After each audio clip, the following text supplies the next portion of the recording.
ಇಂತಹ ಕ್ರಿಯೆಗಳಿಂದ ಚೌಕಟ್ಟನ್ನು ಮೀರುವ ಹೆಣ್ಣುಗಳು ಒಂದೋ ವ್ಯಕ್ತಿಗತ ನೆಲೆಯಲ್ಲಿ ಒಂಟಿಯಾಗುತ್ತಾರೆ, ಇಲ್ಲವೇ ವ್ಯವಸ್ಥೆಯಲ್ಲಿ ಕರಗಿ ಹೋಗಿ ನಿರ್ನಾಮವಾಗುತ್ತಾರೆ.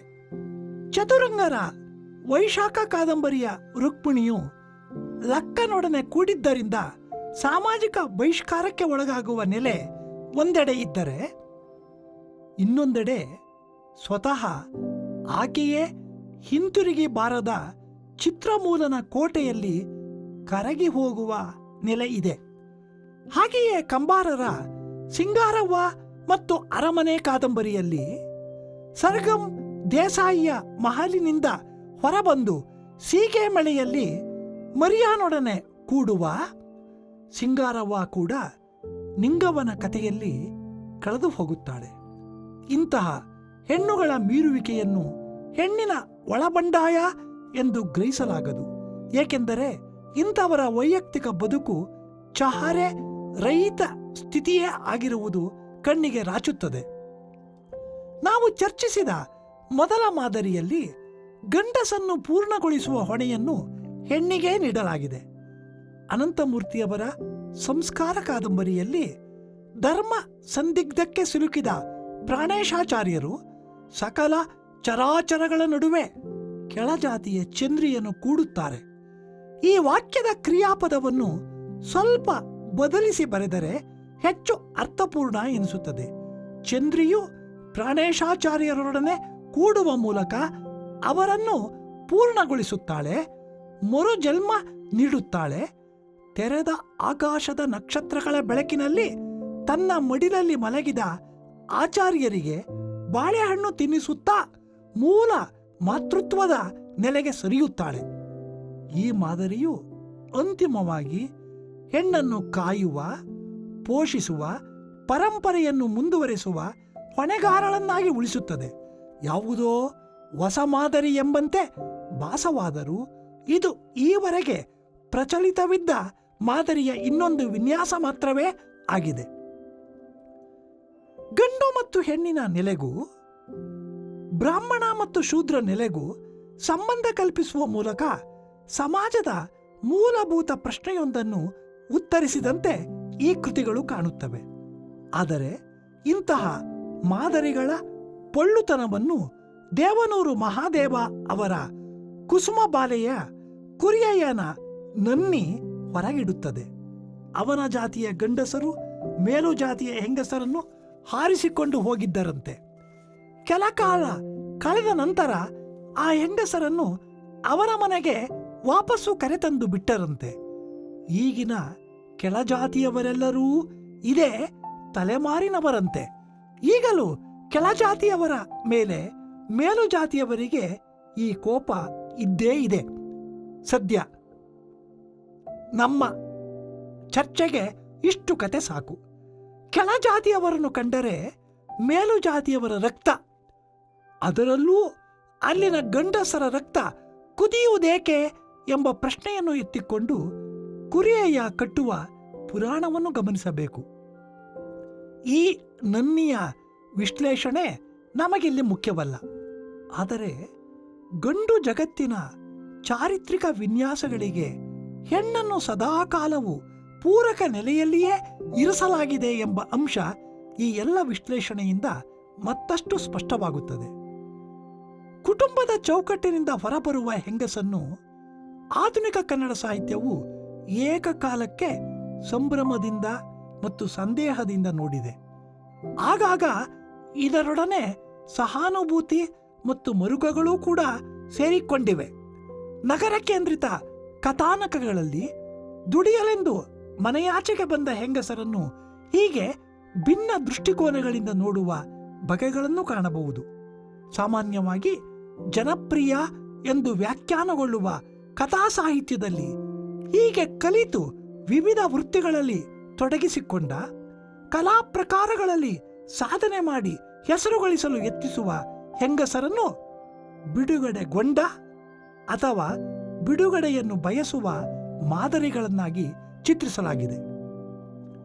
ಈ ಬಗೆಯ ಸಾಹಿತ್ಯದ ಓದುಗ ವರ್ಗವು ಇಂಥದೇ ಕನಸಿನ ಲೋಕಕ್ಕೆ ಸೇರಿರುವುದರಿಂದ ಬರಹಗಾರರು ಮತ್ತು ಓದುಗರೊಡನೆ ಒಂದು ತಾದಾತ್ಮ್ಯ ಏರ್ಪಡುತ್ತದೆ. ಈ ಕಥೆಗಳ ಹೆಂಗಸರು ಕುಟುಂಬದ ಚೌಕಟ್ಟಿನಿಂದ ಹೊರಗೆ ಬಂದರೂ ಕುಟುಂಬದ ಹೊಣೆಗಳಿಂದ ಅವರು ಹೊರಗೆ ಬರುವುದಿಲ್ಲ. ಹಾಗಾಗಿ ದುಡಿಯುವ ಜಗತ್ತಿನಲ್ಲಿ ತಮ್ಮದೇ ಆದ ಒಂದು ಹೊಸ ಮೌಲ್ಯ ವ್ಯವಸ್ಥೆಗೆ ತಮ್ಮನ್ನು ತಾವು ಬದ್ಧರಾಗಿಸಿಕೊಳ್ಳುತ್ತಾರೆ.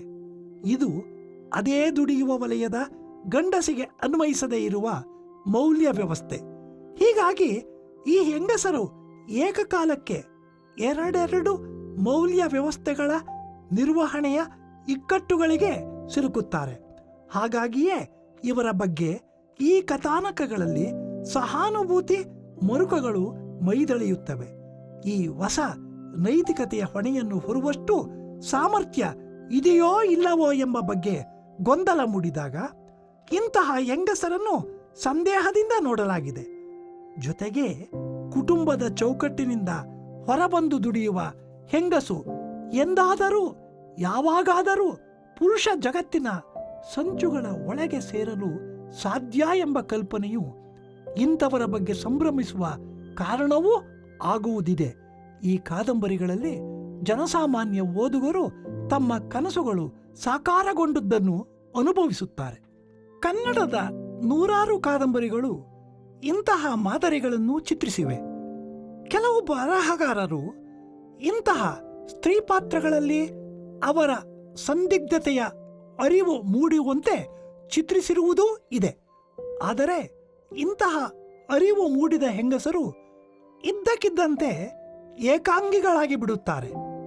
ತಮ್ಮ ಅತ್ಯಂತ ತೀವ್ರತರ ಕ್ರಿಯಾಶೀಲತೆಯ ನಡುವೆಯೂ ನಿಷ್ಕ್ರಿಯತೆಯ ಅನುಭವವನ್ನು ಪಡೆಯುತ್ತಾರೆ.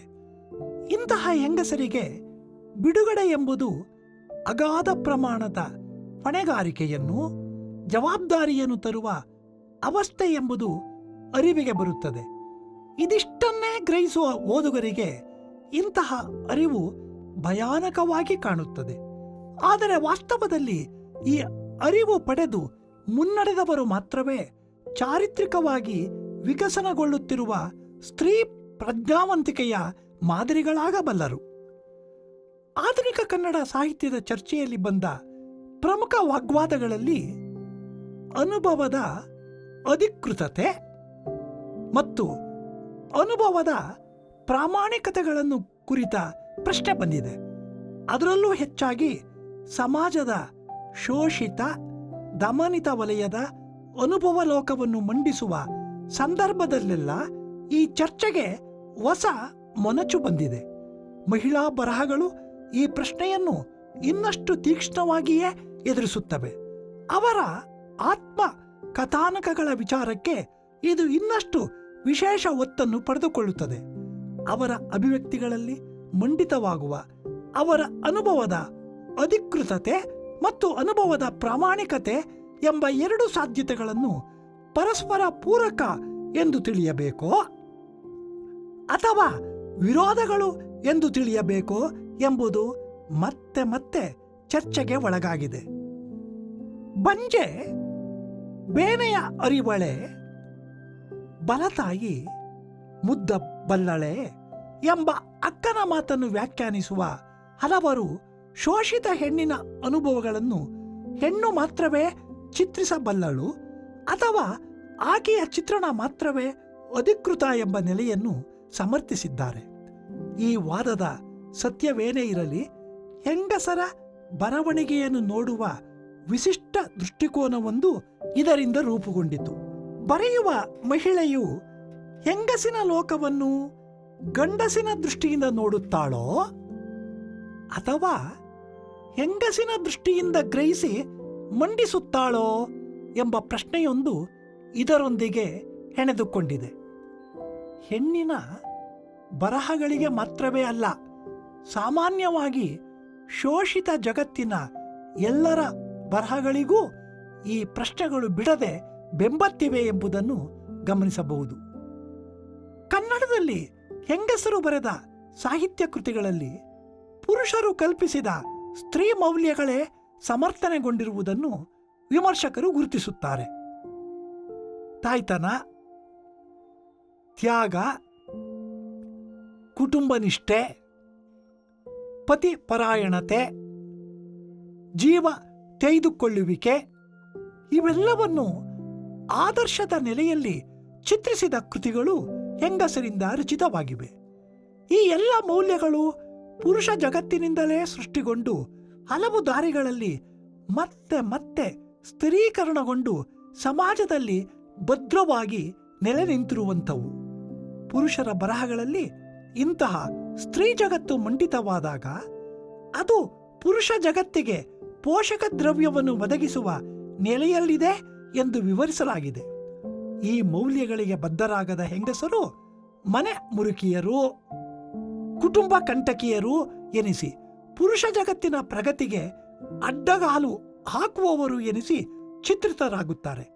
ಇನ್ನೂ ಮುಂದುವರೆದ ಹಂತದಲ್ಲಿ ಇಂತಹ ಹೆಂಗಸರು ಎಲ್ಲ ವಿನಾಶಕಾರಿ ಶಕ್ತಿಗಳ ಪ್ರತೀಕವಾಗಿ ವ್ಯಾಖ್ಯಾನಗೊಳ್ಳುತ್ತಾರೆ. ಮಾಸ್ತಿ, ಕಾರಂತ, ಕುವೆಂಪು, ಕಂಬಾರ, ತೇಜಸ್ವಿ ಮುಂತಾದವರ ಕಥಾ ಸಾಹಿತ್ಯದಲ್ಲಿ ಈ ಮಾದರಿಗಳು ವಿಜೃಂಭಿತವಾಗಿವೆ. ವಿಪರ್ಯಾಸದ ಮಾತೆಂದರೆ ಇಂಥದೇ ಮೌಲ್ಯ ಜಗತ್ತನ್ನು ಸಮರ್ಥಿಸುವ ಸ್ತ್ರೀ ಪಾತ್ರಗಳನ್ನು ಹೆಂಗಸರು ಸೃಷ್ಟಿಸಿದಾಗ ಅಂತಹ ಬರವಣಿಗೆಗಳನ್ನು ಎರಡು ದೃಷ್ಟಿಗಳಿಂದ ನಿರಾಕರಿಸಲಾಗಿದೆ. ಮೊದಲನೇದು, ಈ ಬರಹಗಾರ್ತಿಯರು ಪುರುಷರಿಂದ ಸಮರ್ಥಿತವಾದ ಮೌಲ್ಯ ಜಗತ್ತನ್ನು ಯಥಾವತ್ತಾಗಿ ಬಿಂಬಿಸುತ್ತಿರುವುದರಿಂದ ಅವರು ಪ್ರಾಮಾಣಿಕರಾಗಿಲ್ಲ ಎಂದು ಟೀಕಿಸಲಾಗಿದೆ. ಎರಡನೆಯದಾಗಿ, ಈ ಬರಹಗಾರ್ತಿಯರ ಅನುಭವ ಲೋಕವು ಅಧಿಕೃತವಲ್ಲ ಎಂಬ ಟೀಕೆಯೂ ತಲೆ ಎತ್ತಿದೆ.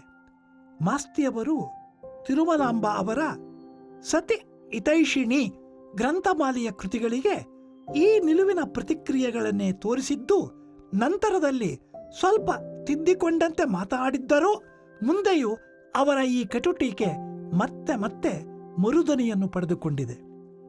ಸ್ತ್ರೀ ಬರವಣಿಗೆಯು ಅನುಭವ ಪೇಲವತೆಯಿಂದ ಅಥವಾ ನಿತ್ಯಾವರ್ತಗಳ ನಿರರ್ಥಕ ಪುನರಾವರ್ತನೆಗಳಿಂದ ತುಂಬಿ ಹೋಗಿದೆ ಎಂಬ ಟೀಕೆಯನ್ನು ಕನ್ನಡ ವಿಮರ್ಶಕರು ಮತ್ತೆ ಮತ್ತೆ ಮಾಡಿದ್ದಾರೆ. ಈ ಟೀಕೆಗೆ ಬರಹಗಾರ್ತಿಯರ ಪ್ರತಿಕ್ರಿಯೆಯೇ ವಿಶಿಷ್ಟವಾಗಿದೆ. ಅನುಭವ ಪೇಲವತೆಯನ್ನು ಮೀರಲು ಹಲವು ಕತ್ತಲ ಲೋಕಗಳಲ್ಲಿ ಪಯಣಿಸಲು ಅವರು ಯತ್ನಿಸಿದ್ದಾರೆ. ಅನುಭವದ ಅನನ್ಯತೆಯೇ ಒಂದು ಪ್ರಮುಖ ನೆಲೆ ಎನಿಸುವ ಹಂತಕ್ಕೆ ತಮ್ಮ ಬರವಣಿಗೆಯನ್ನು ಒಯ್ದಿದ್ದಾರೆ. ಇನ್ನೊಂದು ಬಗೆಯ ಪ್ರತಿಕ್ರಿಯೆ ಎಂದರೆ ತಮ್ಮ ಮಿತಿ ಎಂದು ಇತರರು ಬೆರಳು ಮಾಡಿ ತೋರಿಸುತ್ತಿರುವ ನಿತ್ಯಾವರ್ತದ ಜಗತ್ತಿನೊಳಗೇ ಇರುವ ಅಗಾಧ ಸಾಧ್ಯತೆಗಳನ್ನು ಹೊರತೆಗೆದು ತೋರಿಸುತ್ತಿದ್ದಾರೆ. ಮತ್ತು ಒಂದು ಬಗೆಯ ಪ್ರತಿಕ್ರಿಯೆ ಎಂದರೆ ಹೆಂಗಸಿನ ಅನುಭವ ಲೋಕದ ರಿಕ್ತತೆ ಎಂಬುದು ಕೂಡ ಪುರುಷರ ಶೋಷಣೆಯ ಫಲಿತವೆಂಬ ಬಂಡಾಯದ ದನಿಯನ್ನು ಎತ್ತುತ್ತಿದ್ದಾರೆ.